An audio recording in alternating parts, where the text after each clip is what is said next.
she just came over for like a party one night, and I don't remember exactly what it was, and neither does she. And it was just like I immediately considered her just part of the group, and it just everyone talked to her very well, and it was just very natural. And so it's about a year and about a year ago. Yeah, over a year ago. One of our other friends, he told me about the class because I was kind of going through a time where I needed Heavenly Father in my life, and I was just getting to like, not a bad point, but I was just getting to a point where I just needed to learn more, and I just felt like the church, the Catholic Church, just wasn't fulfilling that. They didn't have any like Bible study classes or just things like that, and so I just really needed something to like help me spiritually.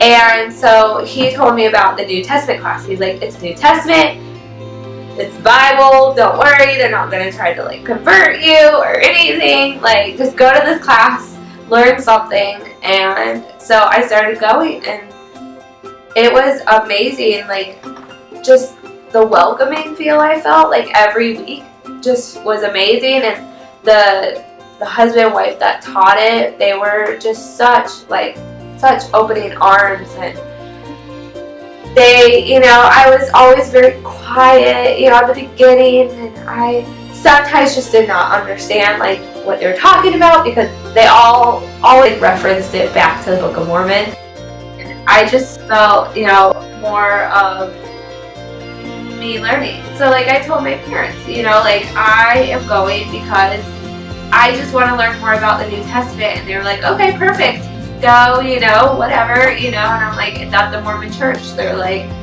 wherever you can go, and I was like, great, okay, well, I'm going. Try to be a really open person, approachable. I think that's important in developing good friendships and relationships, is people should be able to approach you about any topic of life.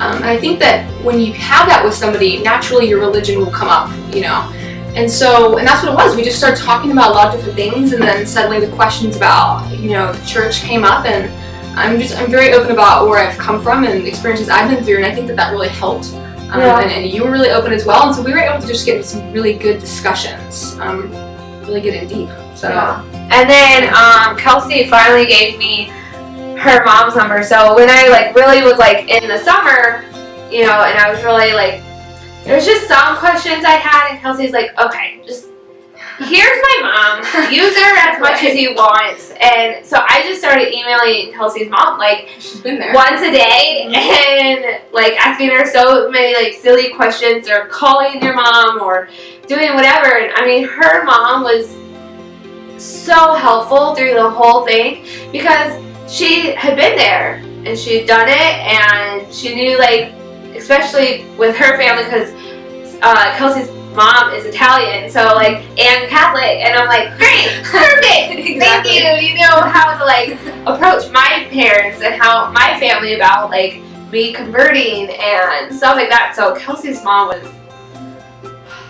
she helped a lot. I sensed that she was obviously interested. I mean, she's coming to Institute. She's starting to ask me questions, and I definitely felt like there was future potential with Courtney in the church, but I didn't want to approach it as if there was some deadline to, get her baptized or anything like that. That's really weird. It puts people off, and really more than anything, I just wanted to get to know you and be your friend. And so it took a while actually before I invited you to eat with the missionaries. I mean, several months of just hanging out, social events, the Institute class, and when I sensed all of her interest, I think it was about a month later, I invited her to come to church first, and then from there I invited her to come to dinner with the missionaries. I just wanted to give you time, move at your own pace, and just for it to not feel rushed or weird. So I invited her because I felt like, it would be a good fit for her, and that it would be something you would want in your life.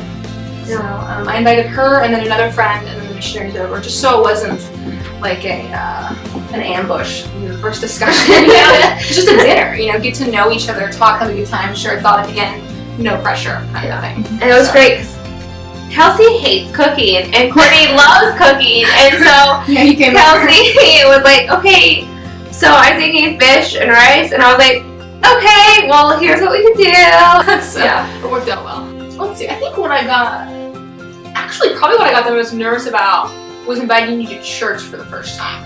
I felt pretty comfortable with Institute and the missionaries, but church is a little more official. And so I remember before I sent that text that morning, just hesitating for a split second, and then I thought, that's silly. Like, why am I hesitating? We've gotten to this point. I mean, we've been very open in friendship, and it's really not a big deal. This is a part of my life. I try to be pretty open about that, and like, it's not a weird thing. So I just thought, well, you seem interested, you have questions, why don't you come and give me answers? Because I'm not the expert. I remember there were several times I had to just, say, Courtney, like, I don't necessarily know all these answers. Missionaries might be more helpful. And that was when I kind of started pushing at the end, like you meeting with the missionaries. I got a little more like, I really don't know all of this, so let's get you doing the discussions. Yeah. But you said, because I wrote about this in I keep a pretty detailed journal, which is why I suggested her mom get her a journal. But you texted me back after I invited you to church, and you said that it couldn't have come at a better time. And it just made me feel good because we hesitate about doing those things, but in the end, a lot of times it's prompted, and if you just go with it, like you'll get that confirmation later.